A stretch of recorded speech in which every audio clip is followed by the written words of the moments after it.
হে everyone, আজকে ছিল আমাদের স্কেলেটন প্রিপারেশন ডে। সো আজকে কি করেছি সব কিছু দেখাবো তোমাদেরকে। যেহেতু আমরা মুরগির স্কেলেটন বার করব, তাই আমরা একটা সকাল সকাল মুরগি কিনে ফ্রেন্ডের বাসায় চলে আসছি। আমাদের গ্রুপ বিতে মোট 6 জন ছিল, কিন্তু আমরা সকালবেলা মাত্র 4 জন আসছিলাম, বাকি 2 জন পরে আসছে।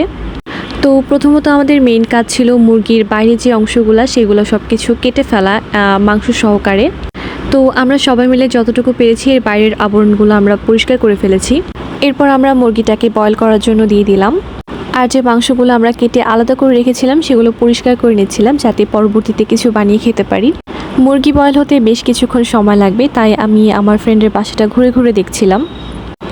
বাসাটা বেশ বড় আর অনেক খোলামেলা। কিছুক্ষণ পরে দেখলাম আমাদের মুরগিটা অলমোস্ট বয়েল হয়ে গিয়েছে। তো এরপরে কাজ ছিল মুরগির গায়ে যে অল্প অল্প মাংস লেগে আছে সেগুলো সুন্দর করে পরিষ্কার করা। এগুলো করতে করতে অলমোস্ট 3টা বেজে গিয়েছিল, অ্যান্ড আন্টি আমাদের জন্য অনেক মজার বিরিয়ানি রান্না করেছিল। অ্যান্ড এটা হচ্ছে আমাদের আজকের কাজের ফাইনাল আউটকাম। নেক্সট কী করব জানার জন্য স্টে টিউনড।